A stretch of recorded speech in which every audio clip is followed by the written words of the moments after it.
Nós estamos numa série falando sobre os 10 mandamentos. Eu quero lembrar algo importante sobre os 10 mandamentos. Eles são dados no contexto em que Deus está formando um povo. E não apenas formando um povo numericamente. Ele está formando um povo espiritualmente. Lembre-se que o povo de Israel ficou séculos escravo no Egito. E tinha perdido muito da sua consciência de ser um povo chamado por Deus para fazer a diferença na terra em que Deus tinha colocado esse povo. Deus liberta esse povo através de Moisés, e através desse mesmo Moisés está dando leis, dizendo para o povo: não basta você apenas dizer que é meu povo, se você não refletir quem eu sou. Basicamente a ideia é: o povo de Deus reflete o seu Deus, seja para o bem ou seja para o mal. Num contexto em que o povo está inserido, havia muitos outros deuses que eram adorados. Muitos deles exigindo, por exemplo, sacrifícios absurdos para serem acalmados. Alguns, inclusive, sacrifícios de crianças. E aí Deus está dizendo: o povo acaba refletindo o Deus que segue. Então vocês, para refletirem quem eu sou, vão seguir algumas regras, algumas leis. Também a gente precisa lembrar que isso o apóstolo Paulo, vai dizer isso muito tempo depois, dizendo o seguinte: também há uma outra coisa sobre a lei de Deus, e o que inclui os 10 mandamentos, que são importantes. Os 10 mandamentos também foram dados, bem como todas as outras leis que vêm depois, para nos mostrar o quanto nós, por nós mesmos, somos incapazes de cumprir tudo que Deus exige de nós. Não há sobre a face da terra nenhum ser humano, absolutamente nenhum, que seja capaz de dizer no final da vida: eu cumpri fielmente tudo que Deus tinha dito para eu fazer, a não ser Jesus Cristo. Por isso é que Jesus vem, o sacrifício perfeito, cumpre a lei de Deus em nosso lugar, e esse é o sacrifício, somente Cristo é o sacrifício agradável a Deus. Então a lei tem essas duas características: demonstrar como é que nós devemos viver, e somente Cristo conseguiu viver como nós devemos viver, e também mostrar, consequentemente, o quanto nós somos incapazes de agradar a Deus por nós mesmos. No entanto, isso não é desculpa para fazer absolutamente nada. Nós estamos hoje, ou no 9º mandamento, estamos chegando no fim dessa caminhada, e nós vamos falar hoje sobre Êxodo 20, versículo 16, que é um texto que está escrito assim: não darás falso testemunho contra o teu próximo. Esse texto envolve a mentira, você mentir para tentar se proteger de falar a verdade em algumas circunstâncias, e também de você dar um testemunho ou uma versão que prejudique o outro. Há 2 fatores por trás desse texto. Primeiro, aquela mentira que você fala assim: eu não vou falar isso porque se eu falar a verdade vai me colocar em maus lençóis. Ou também há aquela mentira que você fala pensando assim: eu vou dizer isso porque eu sei que dizendo isso eu vou prejudicar aquela pessoa e eu quero prejudicá-la. O texto está dizendo: você, como povo de Deus, não deve cair nenhum nem outro. No entanto, tem um problema nesse texto. É muito fácil mentir. Mentir, paga imposto mentir? Não paga, né? Não tem. A gente tem tanto imposto no Brasil. Mentir, por enquanto, não paga imposto. Ok? Diminui o imposto. É verdade, mentir diminui o imposto. Boa, mentir diminui o imposto. Só uma pergunta aqui, você que está em casa nos assistindo pode responder também. Dos que estão aqui, nós estamos num culto cristão, um ambiente cristão. Quem aqui, só levanta a mão para a gente saber, mas assim é uma coisa de estamos em casa mesmo, né, família? Quem aqui já mentiu? Levanta a mão, só para saber. Vocês estão rindo por quê? Pera aí, nós estamos num culto. Como é que vocês vão rir de uma pergunta dessa? Que absurdo! Que negócio é esse? Vou perguntar de novo. Eu acho que vocês não entenderam a pergunta. Vou perguntar de novo. Quem aqui já mentiu, levanta a mão. Quanto tempo faz? Não vou fazer isso. Não vou. Não vou colocar você numa situação constrangedora assim, não é do meu feitio colocar ninguém numa situação constrangedora. César, mentiu faz quanto? Não, não vou fazer isso. Eu quero dar um testemunho para vocês e vocês digam se é verdade ou não. Eu ontem, sábado de manhã, me levantei e eu pensei o seguinte, quer saber? Cansei dessa vida. Cansei dessa vida, e antes que você se assuste, dessa vida gorda, eu estou querendo dizer. Cansei dessa vida, eu pensei. Porque uma pessoa na minha condição ouve praticamente todo santo dia a seguinte pergunta: por que você não emagrece? E eu respondo: olha, não tinha pensado nisso, mas agora que você falou, mas olha, se você não fala, ia ficar gordo o resto da vida. Mas obrigado, foi um anjo que Deus mandou. Aí a pessoa pergunta, por que você não emagrece e tal? Tem umas outras perguntas que a pessoa faz que eu respondo de maneira não muito cristã. Por que você não corta o estômago? Eu falo, depois que você cortar a língua, eu corto o estômago também. Não tem problema nenhum e a vida segue. Aí ontem eu acordei e eu pensei assim, eu vou fazer diferente. Para provar que eu mudei de vida, eu vou fazer diferente. Eu não vou esperar segunda-feira para começar. Não! Eu vou começar no sábado para mostrar que eu tô firme. Então o que eu fiz? Eu levantei, tomei meu café da manhã. E o que eu tomei no café da manhã? Quilos e quilos de carboidrato? Não. Comi mamão e coloquei aquelas porcarias em cima lá. Como é que chama aqueles negócios lá? Granola. Ah, horrorosa aquilo ali. Meu Deus do céu, Deus veio, plantou o bacon e o inimigo jogou a granola no meio do bacon. Devia ter um texto na Bíblia escrito assim. Aí eu coloquei granola em cima do mamão e aí terminei o meu desse jejum. Aí eu coloquei lá o meu shorts, uma camiseta, um tênis, empoeirado que estava o tênis. E aí eu saí para correr 15 quilômetros.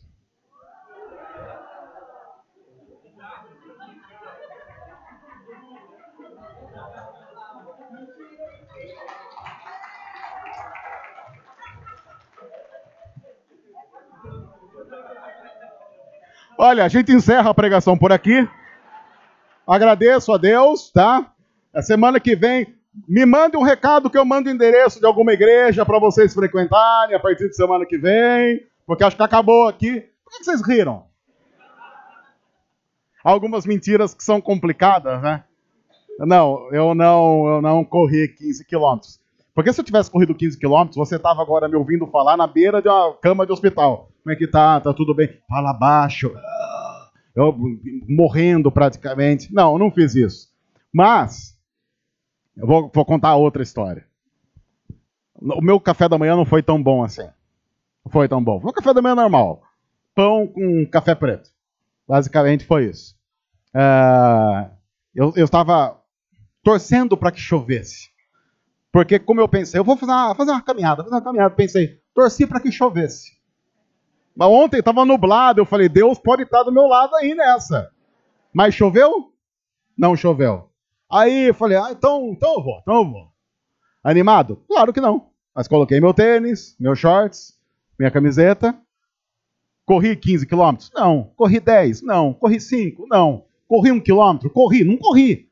Eu nem dei aquele trotezinho engana bobo. Não fiz nada daquilo, mas caminhei. Caminhei a passos largos? Também não, porque também ninguém começa aí. Calma, Brasil. Caminhei lá 45 minutos, voltei para casa e tomei um banho.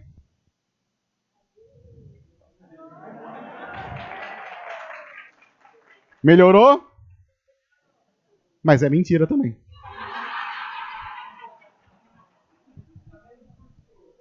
Mas é mentira. O que eu fiz ontem de manhã? Só saí de casa e fui para feira. Minha única vitória gastronômica ontem foi não ter comido pastel. Foi a única. A única coisa que eu posso me orgulhar de ter feito ontem, que me faz ser fitness, é que eu não parei naquele templo da gastronomia chamado pastelaria para comer um pastel tomando uma caçulinha. Mas notaram como é fácil mentir? Porque se eu não tivesse dito que é mentira, a segunda informação ficou do tipo assim: é possível. A história cabe. É muito fácil mentir. No entanto, por trás da mentira há uma série de fatores que são graves. Porque pensa, se eu não tivesse desmentido a história, o que de ruim poderia acontecer? Sei lá, no máximo, a minha esposa está lá dando aula para os pré-adolescentes. No máximo, você ia encontrar com ela ali na saída e ia falar assim, poxa, Débora, que legal, o Marquito agora então foi caminhar ontem, ela ia falar, não que eu saiba. E aí você ia pensar assim, mas por que ele fez isso? Por que ele mentiu sobre isso? O que há por trás dessa informação mentirosa? E o que isso revela da pessoa que está mentindo? Se falar a verdade não fosse importante, se dar um testemunho real não fosse importante, Deus não colocaria na Bíblia e nos 10 mandamentos algo desse tipo. Não darás falso testemunho contra o seu próximo. Mas a primeira coisa que nós precisamos lembrar sobre alguém que usa a mentira para falar a respeito de qualquer coisa é que todo mentiroso é extremamente egoísta.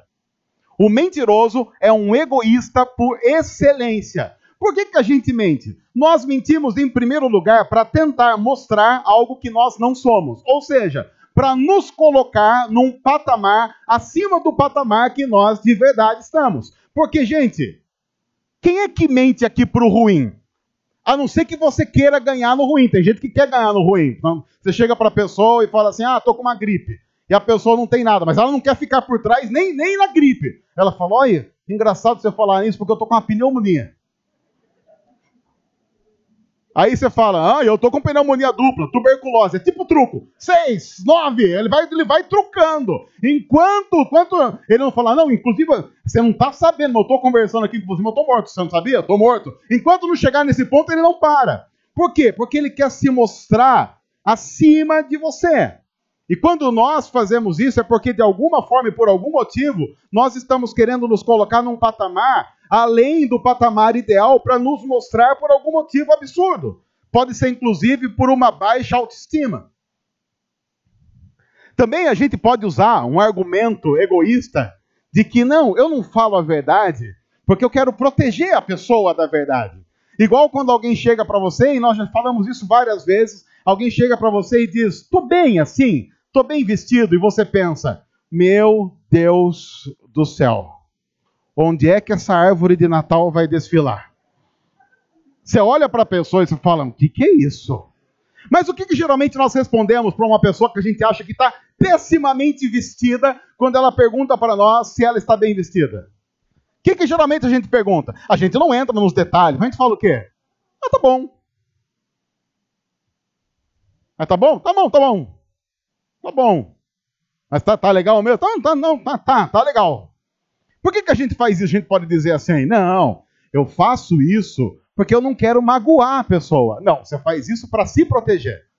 De falando a verdade, a pessoa não compreender você falando a verdade. Por quê? Porque nós estamos inseridos num mundo de personagens.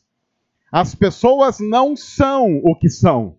O que você geralmente vê das pessoas é o que elas estão querendo mostrar a partir do personagem ou da máscara que vestiram ao sair de casa. E num mundo de personagens, onde dificilmente nós somos quem somos de verdade, o que é mais conveniente é você dizer, não, tá bom assim. Se você estivesse pensando de verdade na pessoa e sabendo que ela pagaria um mico enorme, estaria numa situação constrangedora, saindo vestida do jeito que está, qual seria a maneira adequada de você responder? Você talvez poderia dizer, olha, quer saber mesmo?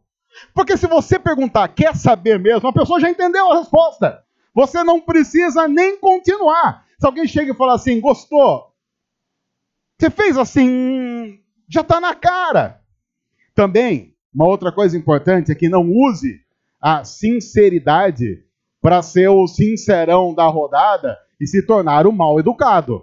Porque há uma diferença. A Bíblia diz algo interessante. A Bíblia diz assim, digam a verdade em amor.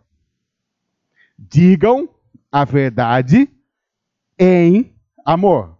Há muitas formas de você falar a verdade e há muitas formas de você ser correto sem ser ofensivo. E eu estou cansado de ouvir e ver gente dizendo assim, não, porque eu falo mesmo, porque eu não gosto de mentira. De mentira você não gosta, mas parece que de educação também não, porque fala a verdade de uma maneira extremamente mal educada. Claro que há situações em que nós precisamos ser mais incisivos para pontuar algumas coisas, mas ser incisivo não significa ser mal educado. No entanto, nós, quando usamos a mentira, o falso testemunho, nós estamos exercendo um instinto de sobrevivência. Nós queremos sobreviver, mesmo que para sobreviver a gente tenha que matar o outro. E o ser humano é o único animal na face da Terra capaz de fazer isso. Já assistiram aqueles programas do Animal Channel lá, Animal Channels, aqueles de bicho lá, o leão? Já assistiram essas coisas lá? Isso é um programa mais de gente velha, né? Mas eu gosto de assistir. Aquilo ali no fim da noite, para dar aquele sono, uma delícia. Porque você fica assim, eles mostram lá a savana, e fica ali 5 minutos mostrando a savana. Para quem tem ansiedade, já fica, não vai mostrar mais nada aí? A pessoa criada assistindo um filme de terror já vai sair. Aquela menina, como é que chama aquela menina lá? A Samantha vai aparecer. Vai aparecer a Anabela ali. Mas não. Aí depois de 5 minutos, aparece ali longe uma zebra. A mamãe zebra com as zebrinhas. Como é que é o coletivo de zebra aí? Alguém sabe? Como é que é? O coletivo de zebra é o quê? A zebrada. Vai a zebrada mesmo.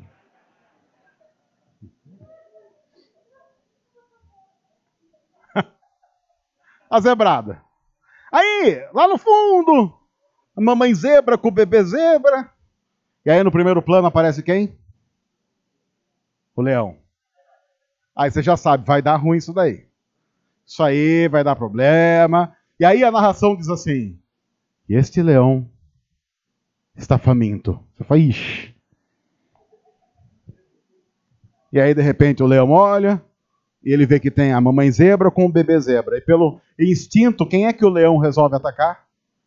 O bebê zebra, porque ele sabe que irá despender de menos energia se atacar o bebê zebra. E também é tipo um vitelinho ali, né? Uma carne mais tenra. Já é uma outra parte.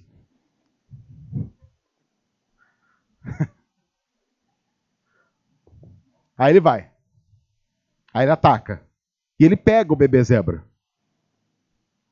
Você já parou para notar que quando termina a caçada, o que todas as outras zebradas fazem? Porque se eu sou a zebra, numa hora dessa, eu já estou atravessando o Atlântico a nado, falando, eu não vou ficar aqui. O que é isso? Aqui tem leão? E eu vou ficar fazendo o que aqui? Eu vou pegar minhas malas e vou embora desse país? Eu vou emigrar para os Estados Unidos? Vou tentar um green card ali? Vou ficar aqui? Que negócio é esse? Me colocar em um lugar que tem leão? Mas não, as outras zebras, depois que o leão conseguiu pegar a sua presa, o que elas fazem? Você já parou para notar? Elas ficam ali, ficam em volta. Você vê no primeiro plano aqui o leão devorando a sua presa, e lá atrás, no segundo plano, as outras zebras. Sabe por que elas fazem isso? Porque elas sabem que o leão só tem um motivo para caçar. E qual é? Fome. Ele fez isso para matar a fome. Em tese, ele não fez isso porque a caça lhe dá prazer. Ele fez isso por uma necessidade. Ele precisa caçar para não morrer de fome. Qual é o único animal que caça o outro por prazer? O ser humano. Qual é o único animal que faz o mal e sente prazer no mal? O ser humano. Qual é o único ser na face da terra que deleita-se naquilo que é ruim? O ser humano. E isso acontece porque o pecado entrou no nosso coração e nos transformou em seres muito piores do que bicho. O pecado veio e nos desumanizou de uma tal forma que se nós não vivemos a partir da humanidade de Cristo Jesus, nós nunca saberemos o que é ser humano plenamente. Por que a gente mente? A gente mente porque, inclusive, saber que o outro foi enganado e isso trouxe uma vantagem para a nossa vida, nos dá um certo prazer. O ar e a sensação de superioridade nos dá prazer. A gente gosta daquilo. É igual pecado. Por que a gente peca? Porque o pecado satisfaz prazeres que são ali alimentados pela nossa natureza pecaminosa. A gente sente prazer nisso. Nós somos aqueles que, quando pensam na maldade, às vezes pensam em serem cruéis e mais cruéis. Quem aqui assistiu, por exemplo, sei lá, o Tropa de Elite 2? Quem aqui assistiu o Tropa de Elite 2? Contém spoiler aí o que eu vou falar. Assistiram Tropa de Elite 2? Qual é a melhor cena disparado de Tropa de Elite 2? Diz aí, eu tenho uma que eu vou te dizer. Aquela eu vibro, corro no quarteirão, vou na varanda gritar. Qual que é a cena? A cena mais legal do Tropa de Elite 2? A Blitz. A Blitz é legal. Quem não sabe do que eu tô falando, eu gostava nessa banda também. Evandro Mesquita, tinha a Fernanda lá, gostava muito. Você não soube me amar. Não. Tropa de Elite 2. Eu vou agora contar spoiler, mas eu vou tentar spoiler pouco aqui. O Wagner Moura faz lá um cara lá, o policial, que agora já está mais no setor ali administrativo, ele tem um filho, e aí tem um cara que é político que faz um negócio contra o filho dele. Aí ele pensa assim, vou vingar aí. O que ele faz? Ele monta uma blitz policial ali falsa. Porque ele sabe que o político que fez o negócio lá vai passar ali. E aí, ou não deu outra, vem o carro lá com o político e tal, aí acontece, eles param o carro do político na blitz, aí você pensa assim, agora vai. Aí ele vai lá e ele tira o político de dentro do carro, assim, já cata o cara e já começa a dar umas pancadas, já. Tem uma coisa que eu não gostei nessa cena. Acabou rápido. Alguém teve essa sensação também? Alex, você também teve? Bateu pouco. Não arrancou uma unha. Cadê aquela violência do Tropa de Elite 1? Cadê aquelas cenas icônicas de Tropa de Elite 1?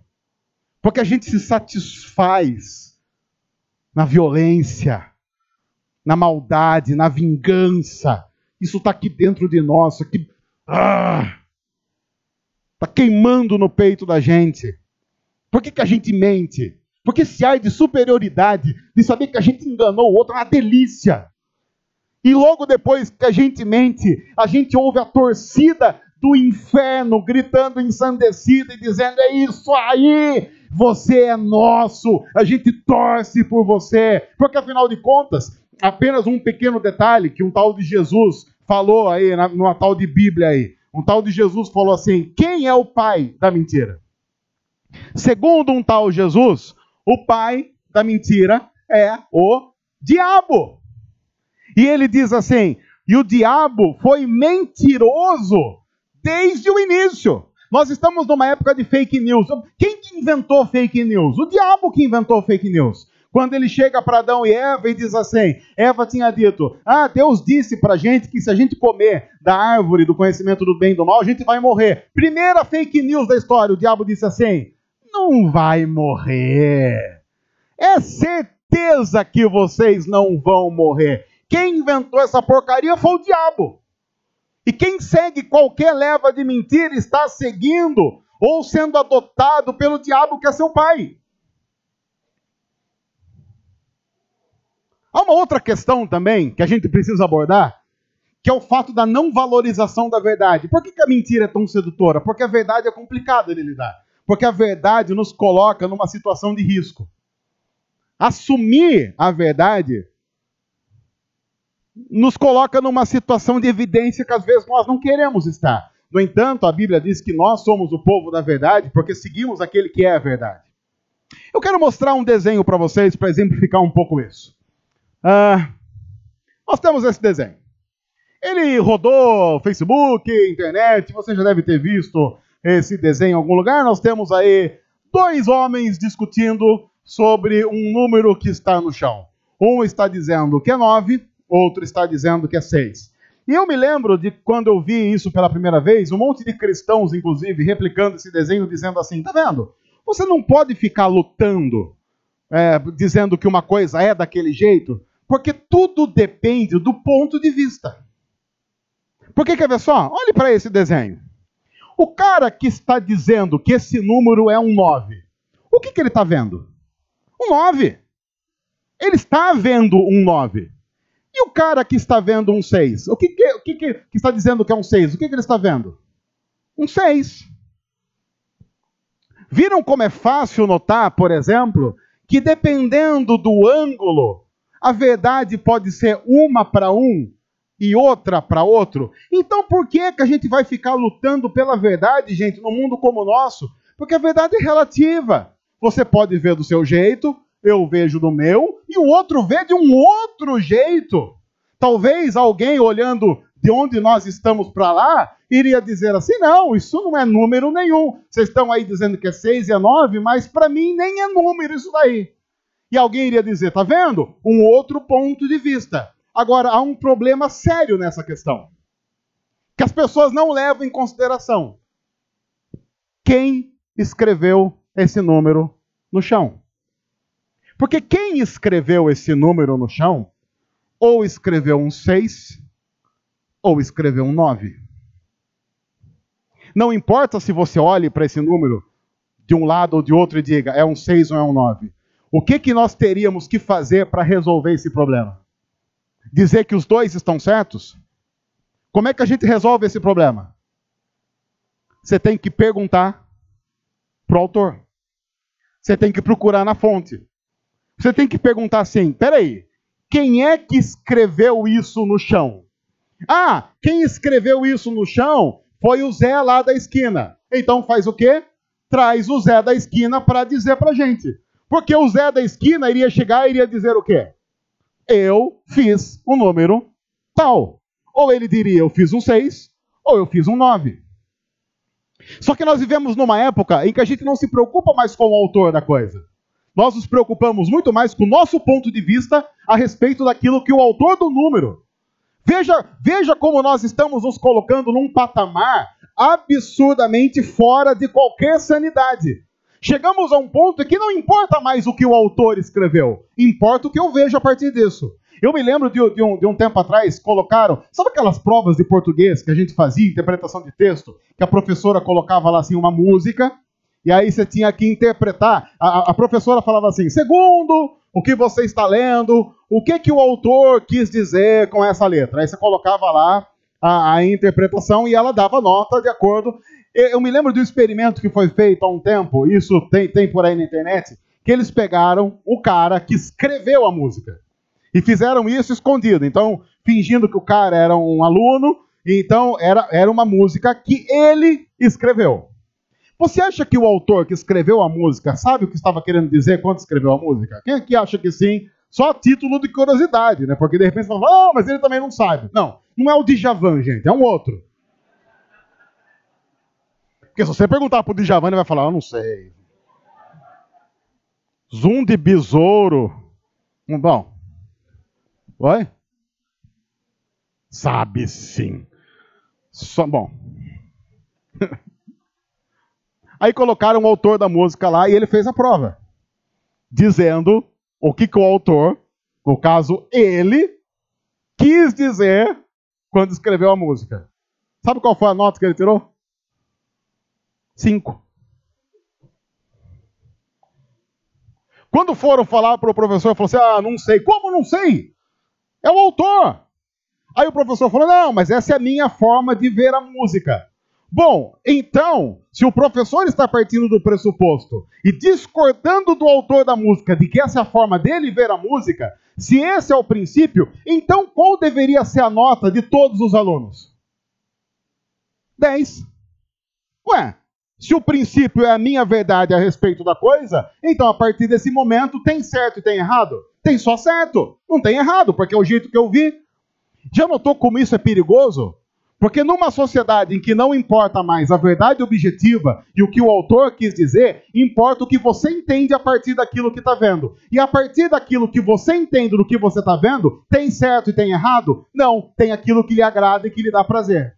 Então, obedeça a sua fome, obedeça a sua sede, e se te faz feliz, que mal tem? Já imaginou se o que me faz feliz é matar você?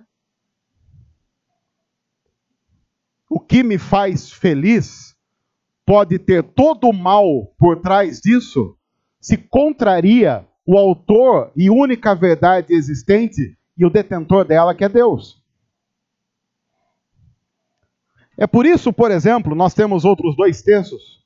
É por isso, por exemplo, que Jesus, o próprio Jesus em João 8, lá no Evangelho de João, capítulo 8, versículo 32, Jesus diz assim: e vocês conhecerão a verdade, e a verdade os libertará. Jesus está dizendo, para você ser verdadeiramente livre, você precisa conhecer, e aí ele usa o singular. Você precisa conhecer a verdade. Ninguém absolutamente é livre se não conhecer a verdade. Mais para frente, no mesmo evangelho, um pouco mais para frente do seu ministério, em João 14, versículo 6, há um texto que nós falamos direto dele aqui em nossa igreja. O próprio Jesus respondendo uma pergunta, que era uma pergunta, mostra pra gente o Pai, mostra Deus pra gente. Aí Jesus responde a essa pergunta dizendo assim, eu. O que Jesus tinha dito lá no capítulo 8? Vocês vão conhecer a verdade, e a verdade vai libertar vocês. Mais pra frente, no capítulo 14, o que ele diz? Eu sou o caminho, eu sou a verdade, e eu sou a vida. Ninguém, absolutamente ninguém, vem ao Pai a não ser por mim. Ah, mas todos os caminhos não levam a Deus? Se Jesus estiver errado e for um louco, sim. Se ele estiver certo e for Jesus de verdade, não. Mas você já parou para notar o quanto essa última afirmação no mundo como o nosso, que não valoriza a verdade, e que não entende a verdade como sendo objetiva e que está na palavra de Deus, sou estranho? Sou exclusivista? Por quê? Quem Deus pensa que é para poder dizer que o único caminho para ele é Cristo? Quem Deus pensa que é? Porque se eu estou dizendo que é 6, é 6. Porque eu estou vendo 6. E entre o que os meus olhos veem, o meu coração sente, e o que Deus diz que é, com o que a gente geralmente tem que ficar? Com o que os nossos olhos veem e o nosso coração sente. Porque lá Deus é um Deus que está interessado em se intrometer na minha vida. E veja como nós somos estranhos. De um lado a gente diz assim, gente, quem Deus é? Quem Deus é para se intrometer na nossa vida? Que direito ele tem de dizer que o único caminho é Cristo? Aí quando o calo aperta para o outro lado, a gente diz assim, não, porque Deus tem coisa muito mais... Você acha que Deus está preocupado com a minha vida? Ele tem coisa muito mais importante para cuidar. Oh, vai ser bipolar assim, olha, dá para a gente escolher se Deus cuida ou não cuida, ou se ele tem coisa mais importante para cuidar. Aliás, esse argumento de Deus cuidar dos planetas é uma delícia, né? Porque pensa, tem um problema nisso. Deus poderia muito bem agora estar cuidando, sei lá, qual que foi o planeta lá que perdeu o status de planeta? É um planeta que o pessoal estava chamando de Palmeiras esses dias, foi rebaixado lá. Saiu da categoria planeta e ele foi lá para... Qual que é? Foi Plutão? Foi o Plutão que... Plutão não é mais planeta, é isso? Os estudantes aí, Plutão é ou não é planeta? Só hoje em dia, ele... O que Deus poderia estar fazendo agora? Poderia estar dando uma força para Plutão.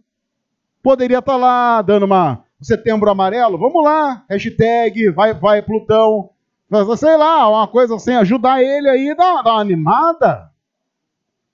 Mas não! Porque Deus poderia estar ajudando o ex-planeta. Mas parece, aí alguns dizem, que ele vai... Você acha que Deus tem coisa mais importante para cuidar? O problema é que se a Bíblia está certa, Deus pode cuidar de Plutão e da sua casa, tudo ao mesmo tempo agora. Sem abrir mão nem de uma coisa, nem de outra. Deus está controlando o cosmos nesse exato momento? Está. E está cuidando do nosso coração? Está também. Mas é claro que é melhor uma mentira teológica dizendo que Deus não tem controle sobre todas as coisas e não está preocupado com a nossa vida, porque isso nos libera para fazer algumas coisas tendo a errônea sensação de que Deus não está vendo. E o problema, e eu não estou dizendo isso como alguém que não tem problema com isso. Eu estou dizendo isso como alguém que tem sérios problemas com isso. Sérios. Por quê? Quando eu falo do prazer inerente ao pecado, eu não estou falando apenas porque eu li na Bíblia que o nosso coração pecaminoso se satisfaz com porcaria. Eu estou dizendo isso porque eu me satisfaço com maldade. Eu acabei de dizer, na cena de Tropa de Elite 2, eu quero que o cara bata mais. Eu quero que ele use de mais violência. Mesmo que a Bíblia e o livro que eu sigo e que eu sei que eu devo seguir diz, não, nós não somos esse tipo de gente. Nós não somos esse povo. Nós somos um povo que segue aquele que nos ensinou a dar a outra face. E dar a outra face está longe de dar prazer. Está longe de dar prazer. É uma desgraça dar outra face. O próprio Jesus diz assim, se alguém obrigar você a andar 1 milha, ou vamos usar 1 quilômetro, o que você faz? Você vai andar 2, para mostrar que a sua bondade é maior do que a maldade do outro. Mas pensa, vai dar prazer fazendo isso? Não vai. Nós somos... Lembra quando... Não sei se você fez isso só quando era criança, mas casado talvez tenha isso também. A mãe falava assim pra gente, vai arrumar a cama. Todo dia ela falava pra gente arrumar a cama. Todo dia. Até que um dia você falava assim, hoje eu vou sem ela mandar. Hoje eu vou porque eu vou mostrar que hoje eu vou. Quando você está indo arrumar a cama, você ouve ela falando assim, vai arrumar a sua cama. Aí o que você faz? Agora eu não vou mais. Agora eu não vou mais. Vocês estão rindo porque acharam a história engraçada ou porque já fizeram isso? Seus pecadores. Agora eu não vou mais. Porque eu queria ir, porque eu queria ir. Agora, porque alguém está mandando, eu não quero mais. Uma coisa é você andar 1 milha dizendo, não, eu quero andar 1 milha. Jesus disse, se alguém obrigar você a andar 1 milha, você anda 2. A sua bondade vai vencer a maldade.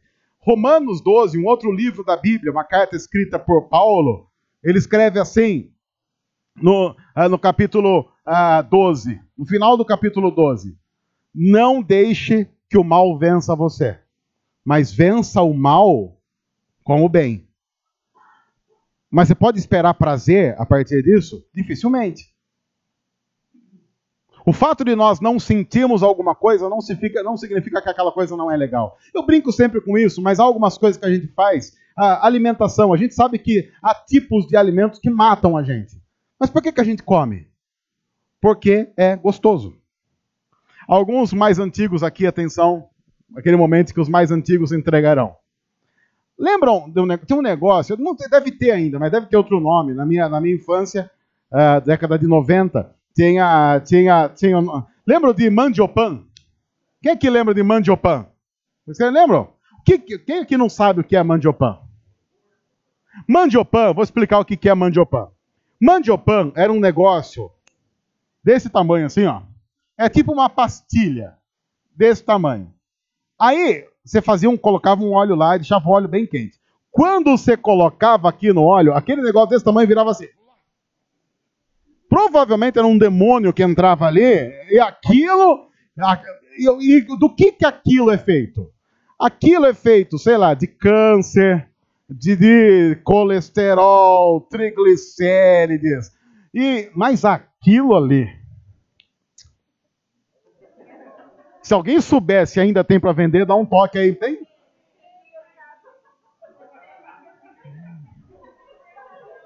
Tem no Mercadão? Como é que é? É de mandioca isso? Então é natural? Então... Dá para fazer onde? Na air fryer. Eu sou contra a air fryer. Se tira o óleo, Aquela sensação, a Bíblia diz que é o óleo precioso que desce. Mas dá para fazer na air fryer mesmo? Dá? Mas fica... Você passa a mão de óleo nele, dá uma ungida nele, põe lá, mas ele fica daquele tamanhão lá, não explode a air fryer. Uau!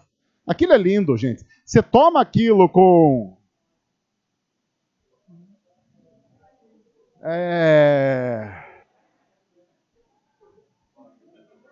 Ninguém está comendo aquilo e pensando assim, olha, tô aqui cuidando da minha saúde. Você sabe que comendo aquilo você está se matando. Mas por que você continua comendo? Porque aquilo dá prazer. Aquilo é gostoso. Batata frita. Eu não conheço uma pessoa no mundo que não goste de batata frita. Tem gente que ainda chega ao absurdo de pegar a batata frita e molhar no milkshake. Já viram isso? Quem aqui faz isso? Então, olha aí. E digo para vocês que é interessante. É sério. Não é. Eu já tomei uma vez, já experimentei, milkshake de bacon. É sério. E eu tenho testemunhas.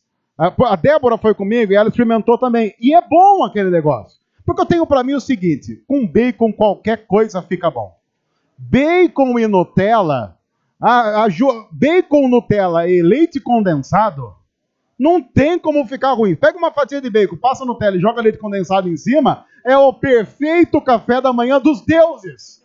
Aí você pode estar pensando assim, meu Deus do céu, isso vai matar você. Mas é tão gostoso. Isso vai te dar doença. Mas e o prazer? E o prazer? Eu sei que dar falso testemunho é errado. Mas e o prazer por trás disso? Eu sei que abrir mão da verdade não é o correto. Mas e a satisfação pecaminosa que eu sinto no meu coração? Vai acabar? Eu sei que Deus estabeleceu padrões para a minha vida. Mas é tão prazeroso sair dos padrões. Isso me dá tanto prazer. Tudo bem que isso faz de mim mais um filho das trevas, como alguém que vive como um filho das trevas, do que alguém que reflete a glória de Cristo. Mas já parou para pensar que refletir a glória de Cristo não é tão agradável, segundo os padrões da pecaminosidade humana? Aí a Bíblia diz, por amor de ti, do Senhor, nós somos entregues à morte, todo dia.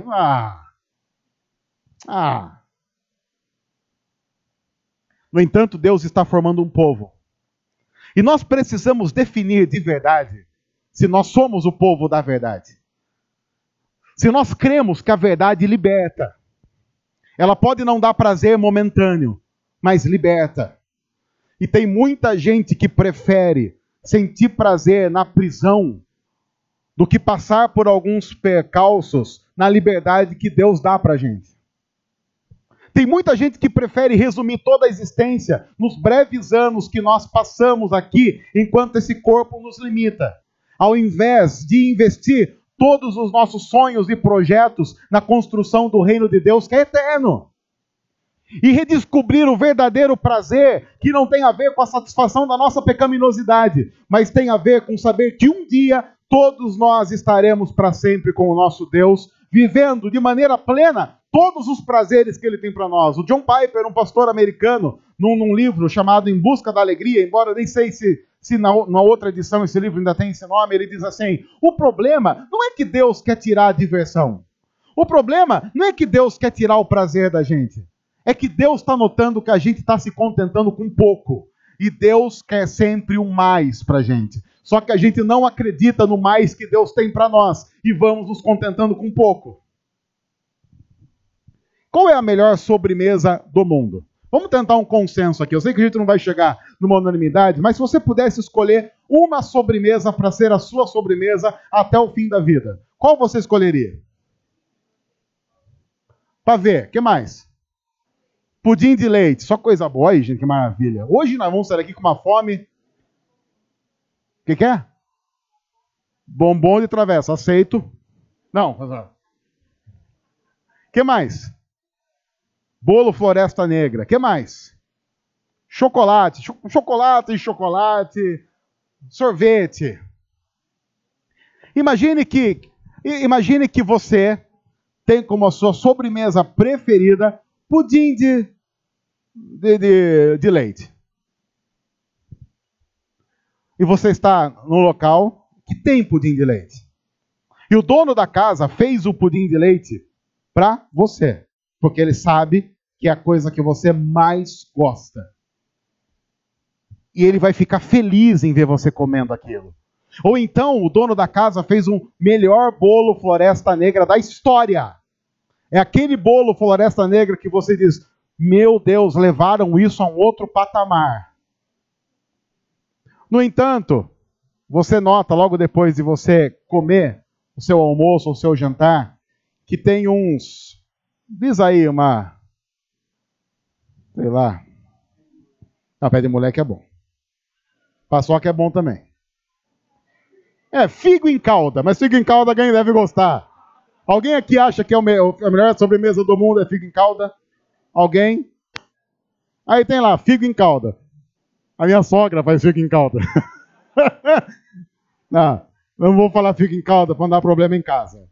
Guarda-chuvinha de chocolate. É o mais próximo que eu acho que ele pode. E aí o dono da casa vê você se enchendo de guarda-chuvinha de chocolate, daqueles que tem muito mais parafina do que qualquer outra coisa. Você acha que o dono da casa vai ficar feliz de ver você comendo guarda-chuvinha de chocolate? Sim ou não? O que você acha? Você acha que ele diria para você, não coma? Talvez ele iria dizer assim para você, não come isso não. Sabe por quê? Porque eu fiz um pudim para você. Eu fiz um bolo Floresta Negra. Nós somos aquele que constantemente dizem assim: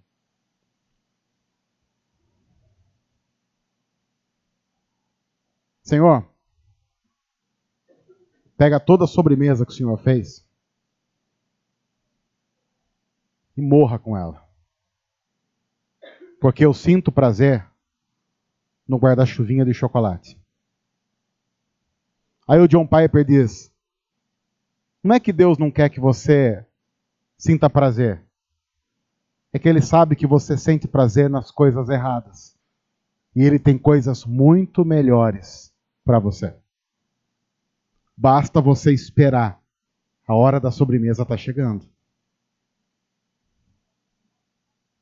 Por que nós não somos o povo da mentira? Porque nós sabemos que a verdade irá nos preencher, irá nos libertar por completo. Até o último dia. Que o Senhor nos ajude. Deus, obrigado por tua palavra. E nós pedimos que o Senhor nos ajude e nos auxilie a sermos o povo da verdade, e que vive para a verdade, pela verdade que é Cristo Jesus.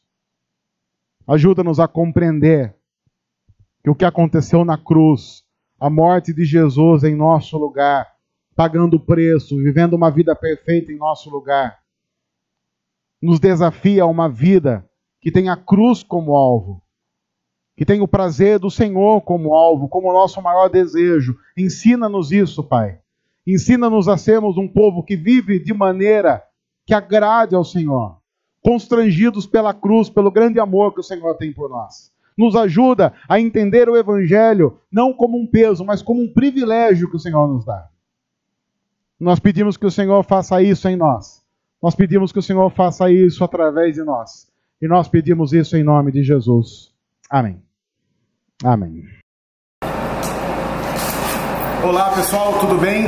Você pode abençoar muito o nosso ministério fazendo o seguinte: se inscrevendo em nosso canal, deixando o seu joinha aqui embaixo, comentando e compartilhando essa mensagem com outros. Vai abençoar muito o que nós temos feito aqui e vai fazer com que outras pessoas possam ser transformadas pelo amor de Jesus através da mensagem do Evangelho. Deus abençoe, obrigado, que Deus cuide de cada um de nós.